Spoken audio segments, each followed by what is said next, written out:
start with a Coach Desco statement, and that will be questions called.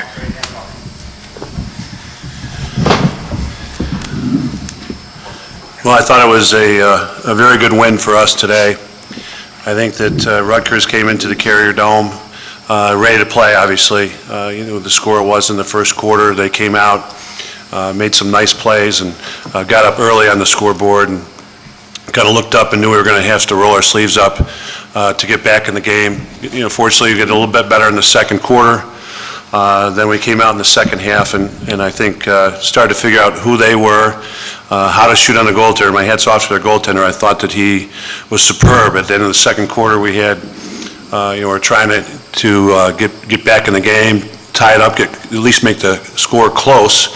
And he came up with a bunch of one-on-one saves. We had 3 or 4 right on the crease, and he made some huge saves against us. So especially to him, I thought he played a great game today, a super game. But what was good for us, I think we came back. We had to work hard for everything we got. We made a lot, better decisions, especially in the fourth quarter. A lot of it with our shooting. I think that we kind of figured out how to shoot on him and where to shoot on him in the fourth quarter, and that was a big difference. I think we kind of forced some things, threw it in the stick early in the game, and I preach that every week, that we want to take really good shots against the goaltender, especially early in the first quarter. We threw a few towards his stick, and it just helps give that goaltender a lot of confidence. But we rolled up our sleeves in the fourth quarter. We dug in. Fortunately, we had all those face-off wins to give us those possessions and put a lot of pressure on them. And that was, we made some better decisions in the fourth quarter. It was a good win for us. Coach, you mentioned the shot selection improved in the second half. Where were your guys putting it on net in the second half as opposed to the first half? Well, I think we were taking righty alley dodges, and we were putting it lower to his offside, a couple bouncers. And every goalie has to cover the pipe. He's a lefty, so we covered that pipe. So we're shooting more to his offside. And we were shooting lower. I think high, we threw a couple. Some goalies will dip when you throw it at their stick and they'll go over the top. He doesn't, and he came across his body really well to save him on the offside high. And, we took 57 shots. I looked up, I think they're winning, and we had taken 50 shots, and they're winning the game. I'm going, something's going on here. Coach, to that point, you were 3 shots short of your most since 1997. How much of a game plan was it to kind of, produce that sort of volume?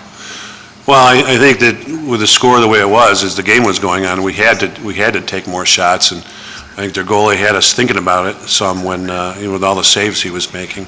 But we were behind, and we had to take those shots. And when you win that many faceoffs, you got that many more possessions offensively. And I don't know what he had. I think he had like 19, 20 saves, right? So I think it was just how the game went. Coach, what was really working so well on the faceoffs out there, especially for your wings? Well, we feel we have really good ground ball wings. Kennedy, Fernandez, Dearth, Fusco. We've got a few guys that really get after the loose balls pretty well. And I think a lot of it had to do with our face-off guys. Plus, they had a couple guys hurt. Their starting guy is out right now. I don't know if it's for the season or not, but the guy they had out there early in the year, and I think they got another guy hurt today, so they were going with, plan C and D today. Against Virginia 2 weeks ago, we talked about the lack of fourth quarter offense from you guys. 2 weeks in a row now, the fourth quarter offense showing really carried you guys. I guess, is it easy to kind of draw a comparison between today's game and last week's performance? I think last week's game, especially in the third quarter, was just poorly played by both teams, really. So that with the score the way it was, we had to get some things going in the fourth quarter. And last week, I think we really relied on our defense. I think Dearth had a couple of goals, who's a short stick defender, and Kennedy had a goal in that game, and Fernandez almost had a goal. That sparked us in the fourth quarter, and our offense kind of came alive as a result. Today, I think it was our offense settling down, running the offense, getting good shots against the goaltender in the fourth quarter. A lot having to do with our face-off possessions. For any of the players, what does it mean that this team is able to come back 2 weeks in a row now where you mount a pretty big comeback and pick up a win? What does it say about your group this year? It's a testament to our conditioning. We feel like we're in really good shape, and we're bigger and faster and stronger than a lot of teams. So in the fourth quarter, when everyone else is tired, we're pretty set. So we move the ball well, and it doesn't really matter who's getting the looks as long as we're putting them away. So. Griffin, this is back-to-back weeks you've kind of had timely goals. Do you consider that as a role now? I wouldn't say it's my role. I just think my teammates are putting me in a good position at the end of the game where I can just do my job and help the team get the win. Nate, I'd like your thoughts. You close on 8-1 run. So I'm sure when you're down 4 goals twice and 3 goals, you got this. But then you get rolling, you're rolling. Can you take us through the mentality of what it's like when one guy scores, the next guy scores? It's just like something's getting stopped. What's that mentality feel like? Yeah, I mean, it's a good feeling when, you keep scoring, obviously, and we just like to keep the ball moving, like Trimbo said, and like Griffin said, we don't care who scores. We're always going to get amped up, and we just like to go on runs. I mean, it's a game of runs, so whoever's on that run is going to ride that wave, and we were just on the right end of that wave. Did you sense that coming, though? You can never sense it, but, I mean, we never quit till the whistle ends, and so, I mean, I think if we were to quit, then it wouldn't have happened. Coach, defensively, what did you change early on to help slow down Charlie Beatties as he had the pretty hot start? It's a great question. We were a little disappointed because, we had guys marking him, and he backdoored us a couple times. Some of it was on their inverts when they put an offensive midi behind the goal. We went into a zone defense, and they really looked to him, especially number 34. He found him a few times in the first half, and we just went in at halftime and said, enough's enough. We'll let others, if others are going to hurt us, let them do it, but we can't give this guy any more.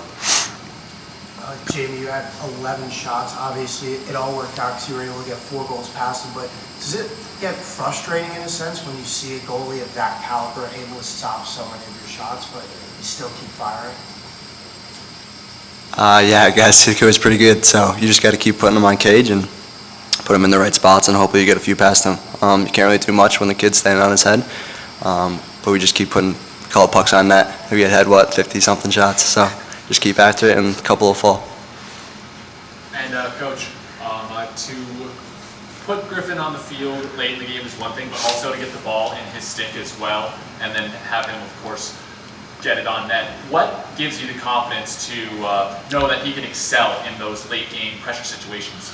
Well, it's really starts with practice, right? It's what he's been doing in practice all year long, and we knew it's a matter of time for him just to get comfortable in game situations. It's a whole different animal from every day in practice to getting out there in the Carrier Dome going against a different team.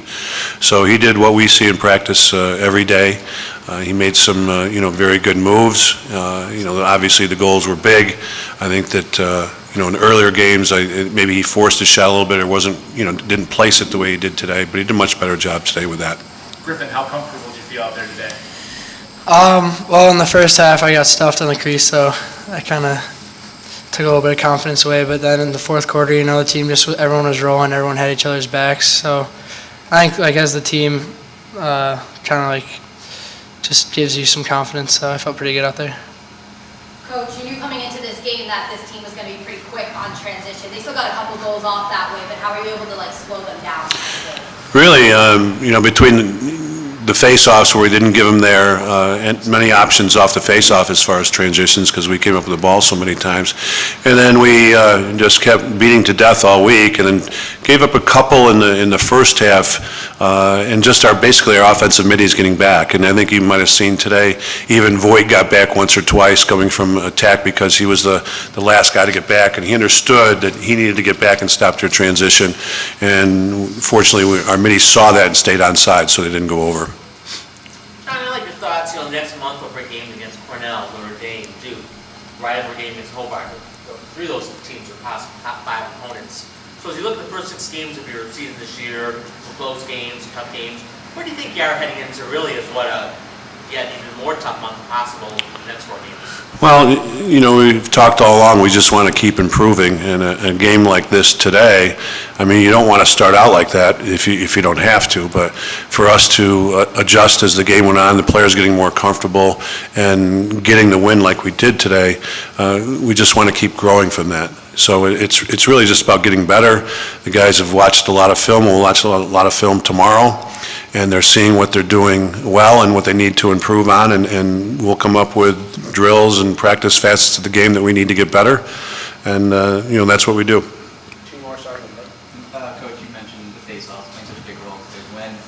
we talked a lot this season about trying to get both of them going.